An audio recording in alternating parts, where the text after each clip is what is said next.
ആപ്കി അദാലത്തിൽ fashion designer ഋതു ബേരിക്കെതിരായ കുറ്റാരോപണം. ഇവർ പബ്ലിസിറ്റിക്ക് കൂടുതൽ ശ്രദ്ധ കൊടുക്കുന്നു എന്നുള്ളതാണ്.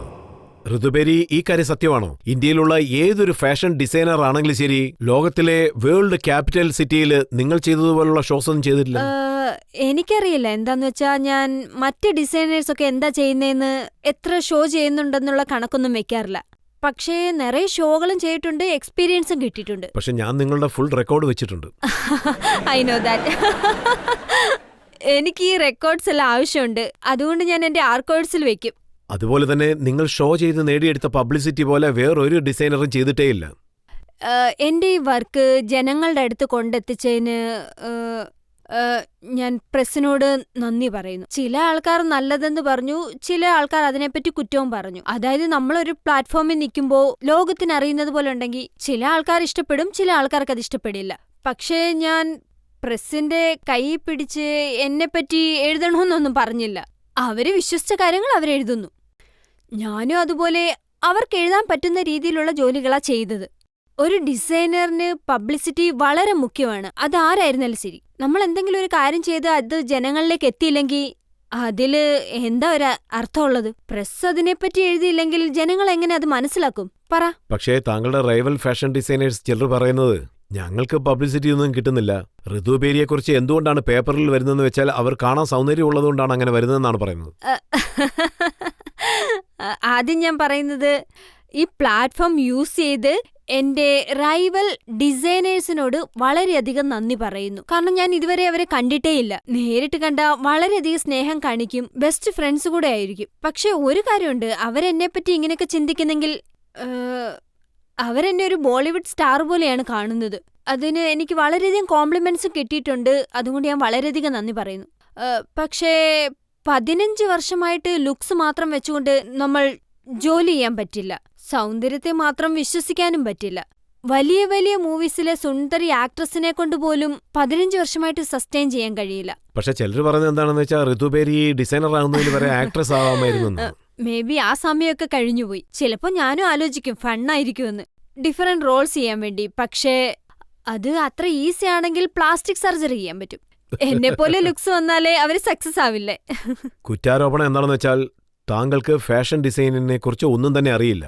താങ്കൾ യൂസ് ചെയ്യുന്നത് എന്താണെന്ന് വെച്ചാൽ, താങ്കളുടെ ശത്രുക്കൾ ഇടയ്ക്കിടയ്ക്ക് പറയുന്നത് എന്താണെന്ന് വെച്ചാൽ, ഋതുബേരി പുഷിയാണ്, അവരുടെ കണക്ഷൻസ് ഉപയോഗപ്പെടുത്തുന്നു, അവർ നെറ്റ്വർക്ക് ഉപയോഗപ്പെടുത്തുന്നു, അതുകൊണ്ടാണ് പബ്ലിസിറ്റിയും പേരും ഒക്കെ ലഭിക്കുന്നതെന്നാണ് അവർ പറയുന്നത്.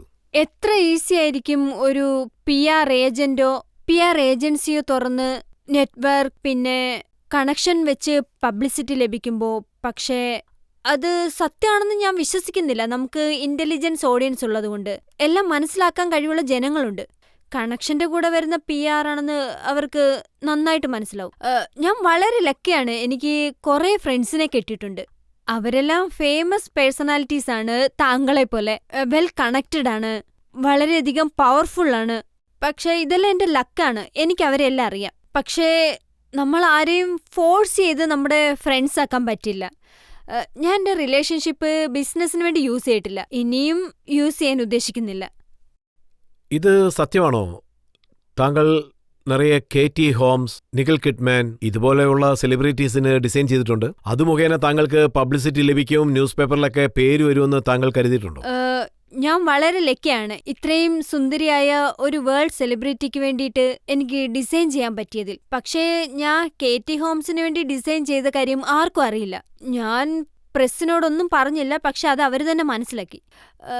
ഞാൻ ഇതിനെപ്പറ്റി പ്രസ്സിനോട് പറഞ്ഞതേയില്ല. പക്ഷേ ഒരുപക്ഷെ ഞാനൊന്ന് തുമ്മിയാലും എനിക്ക് ന്യൂമോണിയ ഉണ്ടെന്ന് പറഞ്ഞ് അവരൊരു വാർത്തയാക്കി മാറ്റുമെന്ന് തോന്നുന്നു. ഇപ്പൊ താങ്കൾക്കാണെങ്കിൽ തന്നെ എന്നെപ്പറ്റി എല്ലാ കാര്യങ്ങളും അറിയില്ലേ? അതുകൊണ്ട് ഞാനിത് പബ്ലിസിറ്റിക്ക് വേണ്ടി ചെയ്തതല്ല. അതായത് ഇന്ത്യൻ നടിമാരോടൊപ്പം താങ്കൾക്ക് നല്ല കണക്ഷനുണ്ട്, രേഖയോടൊപ്പം കണക്ഷനുണ്ട്, മാധുരി ദീക്ഷിത്തിന് താങ്കൾ ഡിസൈൻ ചെയ്ത് കൊടുത്തിട്ടുണ്ട്. അതെ, അത് സത്യമാണ്. അപ്പോ ഇതൊക്കെ ചെയ്താലല്ലേ പേജ് 3 താങ്കളുടെ ഫോട്ടോസൊക്കെ വരും. രേഖ ഞാൻ അഡ്മയർ ചെയ്യുന്ന ഒരാളാണ്. എനിക്കാണെങ്കിൽ അവരെ വളരെയധികം ഇഷ്ടമാണ്.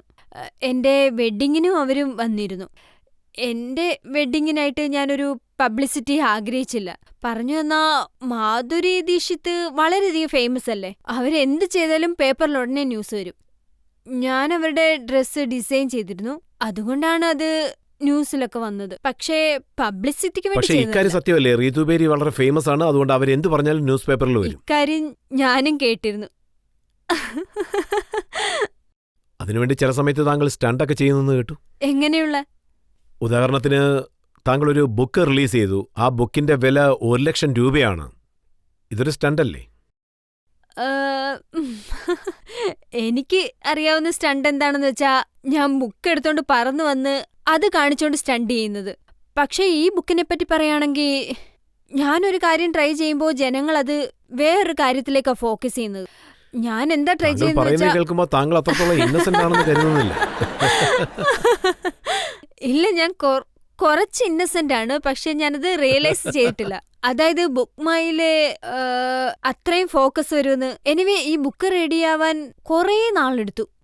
ഏകദേശം 3-4 വർഷമായിട്ട് ഈ ബുക്കിന് വേണ്ടി ഞാൻ ജോലി ചെയ്യുന്നുണ്ട്. ഈ ബുക്കില് കുറേ കാര്യങ്ങളുണ്ട്, അതും വളരെയധികം സ്പെഷ്യലാണ്. അതിന്റെ പ്രിന്റിംഗ് വളരെ സ്പെഷ്യലാണ്. അതിന്റെ പ്രസന്റേഷൻ നോക്കിയാൽ അത് സ്പെഷ്യലാണ്. അത് മൊത്തം 100 കോപ്പീസേ ഉള്ളൂ. എന്റെ ആഗ്രഹം എന്താന്ന് വെച്ചാൽ, ആ 100 കോപ്പീസ് താങ്കളെപ്പോലെ എന്റെ വെൽവിഷറും ഫ്രണ്ട്സുമായിട്ടുള്ള, പിന്നെ അത് വാങ്ങാൻ ആഗ്രഹിക്കുന്നുണ്ടെങ്കിൽ അതിനേക്കാൾ കൂടുതൽ കോപ്പീസ് പ്രിന്റ് ചെയ്യാനും ഞാൻ ആഗ്രഹിക്കുന്നു. അത് വളരെ അഫോർഡബിളും പ്രസിന് കൊടുക്കുന്ന പോലെ താങ്കളുടെ ഉണ്ടാവും. ഫ്രണ്ട്സിന്റെ പോക്കറ്റ് കാലിയാക്കാൻ വേണ്ടിയുള്ള ആദ്യത്തെ ഫ്രണ്ട് താങ്കളായിരിക്കുന്നു കരുതുന്നു. ഇല്ല, ഞാൻ ആദ്യത്തെ ആളൊന്നുമല്ല. ഇല്ല, എനിക്കങ്ങനെയൊന്നും തോന്നിയിട്ടില്ല. ഞാനൊരു ബുക്ക് തന്നു കഴിഞ്ഞാൽ താങ്കളുടെ പോക്കറ്റ് അതുകൊണ്ട് കാലിയാവുമെന്ന് തോന്നുന്നുണ്ടോ? ആ പുസ്തകത്തിന് 1,00,000 രൂപയാണ്. അങ്ങനെ എന്തുണ്ട് അതിൽ വായിക്കാൻ? അതായത് ഓരോ കാര്യത്തിനും ഒരു വാല്യൂ ഉണ്ടാവും. ഇതെന്താ 1,00,000 രൂപയെന്നൊന്നും ചോദിക്കാൻ പറ്റില്ല. ഞാനത് കാൽക്കുലേറ്റ് ചെയ്ത് നോക്കിയില്ല, പക്ഷേ അതിന് വളരെയധികം ചെലവുണ്ടായിരുന്നു. എന്റെ അക്കൗണ്ടന്റാ പറഞ്ഞത്, ഈ ബുക്സിന്റെ കോസ്റ്റ് കവർ ചെയ്യണമെങ്കിൽ 1,00,000 രൂപയെങ്കിലും ഫിക്സ് ചെയ്യണമെന്നുള്ളത്. അതേപോലെ ഞാനും ഒരു തീരുമാനം എടുത്തു. ഈ ബുക്കിൽ നിന്ന് കിട്ടുന്ന പ്രോഫിറ്റ് എല്ലാം ചാരിറ്റിക്ക് യൂസ് ചെയ്യണമെന്ന്. അതുപോലെ കലാകാരന്മാരുടെ ചാരിറ്റിക്ക് വേണ്ടി, പിന്നെ റെഡ് ക്രോസ് ചാരിറ്റിക്കും വേണ്ടി. പക്ഷേ ഈ പ്രൈസ് ഞാൻ ആ ചാരിറ്റിക്ക് വേണ്ടി കൂട്ടിയതല്ല കേട്ടോ. ഇത് സത്യം ആഗ്രഹിക്കുന്ന ജനങ്ങളുടെ കയ്യിൽ വേണമെന്ന് ഞാനാണ് തീരുമാനിച്ചത്. ആ ബുക്കിന് 1,00,000 രൂപയാണ് താങ്കൾ തീരുമാനിച്ചിരിക്കുന്നത്. അപ്പോൾ ആദ്യത്തെ കോപ്പി താങ്കൾ അത് ലേലത്തിലാണോ വിട്ടത്? ഫസ്റ്റ് കോപ്പി ഞങ്ങൾ ലേലത്തിലാ വിറ്റത്. അപ്പോൾ ഈ ബുക്ക് വെച്ച് താങ്കൾ ധാരാളം പണം സമ്പാദിച്ചെന്ന് തോന്നുന്നു. I wish. താങ്കൾക്ക് ഒരു കാര്യം പറയാൻ സാധിക്കുമോ, ആ ബുക്കിൽ എന്താ അത്രയ്ക്കുള്ളത്? ഇത്രത്തോളം വില നൽകുന്ന രീതിയിൽ എന്ത് വാല്യൂ ആണുള്ളത്? ഞാനിപ്പോ ആ ബുക്കിലുള്ള കാര്യങ്ങളൊക്കെ പറഞ്ഞു കഴിഞ്ഞാൽ ആരും ആ ബുക്ക് വാങ്ങാൻ പോകുന്നില്ല. സോ ഞാൻ ഇന്ന് ഈ ഷോയിൽ ഒരു കാര്യം പ്രതീക്ഷിക്കുന്നുണ്ട്. അത് താങ്കൾ എനിക്ക് പ്രോമിസ് ചെയ്യണം. താങ്കൾ എന്റെ ഒരു ബുക്ക് വാങ്ങുമെന്നുള്ളത്. അതിനുശേഷം ആ ബുക്കിൽ എന്തൊക്കെയാ വായിച്ചെന്നുള്ളതും എന്നോട് പറയണം. ശരി, ആ ബുക്കിന് താങ്കൾ എന്തുകൊണ്ടാണ് ഫയർഫ്ലൈ എന്നുള്ള പേര് നൽകിയെന്ന് പറയാൻ സാധിക്കൂ? ഫയർഫ്ലൈ എന്നുള്ളത് ഒരു സുന്ദരമായ കോൺസെപ്റ്റാണ്. അതൊരു പർവാന പോലെയാണ്, തീയിലേക്ക് അട്രാക്ട് ചെയ്യുന്ന ഒരു ജീവിയെ പോലെ. ആൻഡ് ആ തീയാണ് ഒരു മരണത്തിന് കാരണമാവുന്നത്.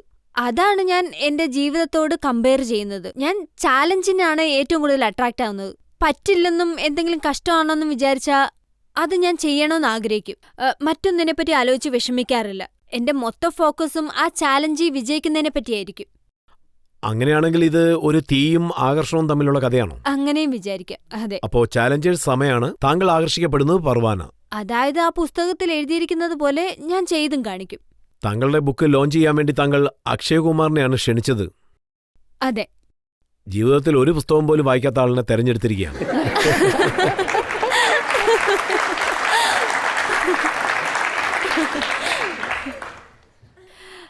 എന്റെ ബുക്കില് വളരെയധികം ഫോട്ടോഗ്രാഫ്സ് ഉണ്ട്. ഇത് താങ്കൾ വാങ്ങിച്ചാൽ മാത്രം മനസ്സിലാവുകയുള്ളൂ. പറഞ്ഞു വന്നാൽ എന്റെ ബുക്സിൽ നിറയെ പിക്ചേഴ്സ് ഉണ്ട്. അക്ഷയെ ഞാൻ തിരഞ്ഞെടുത്തത് എന്റെ ബുക്സ് വായിക്കുമെന്നുള്ളത് കൊണ്ട് മാത്രമല്ല. അതായത് താങ്കൾ കണ്ടിട്ടുണ്ടാകും, ഇന്നലെയും കണ്ടിട്ടുണ്ടാകും, എന്റെ ബുക്സിൽ നിറയെ ഹാർട്ട് സിമ്പിൾസ് ഉണ്ട്. ഇതെല്ലാം ഹാർട്ട് കോൺസെപ്റ്റിനെ ചുറ്റിപ്പറ്റിയുള്ളതാണ്. ആൻഡ് അക്ഷയ്ക്ക് വളരെ വലിയൊരു മനസ്സാണുള്ളത്. അദ്ദേഹം എന്റെ ബുക്സ് റിലീസ് ചെയ്യണമെന്ന് വിചാരിച്ചു, കാരണം എന്റെ സുഹൃത്തായതുകൊണ്ട്. അദ്ദേഹം എപ്പോഴും എന്നെ സപ്പോർട്ട് ചെയ്യും. ആ ഹോണർ അദ്ദേഹം ചെയ്യണമെന്ന് ഞാൻ ആഗ്രഹിച്ചു. ഞാൻ കണ്ടിരുന്നു താങ്കളുടെ ബുക്ക് ലോഞ്ച് ചെയ്യുന്ന സമയത്ത് അതിന്റെ ഇൻവിറ്റേഷൻ കാർഡ് പോലും ഒരു ഹാർട്ട് ലെവലിലായിരുന്നു. അതെ, എല്ലാ ഹാർട്ടാണ്. അത് വാങ്ങിക്കുന്നവർക്കും നല്ലൊരു മനസ്സുണ്ടാകണം.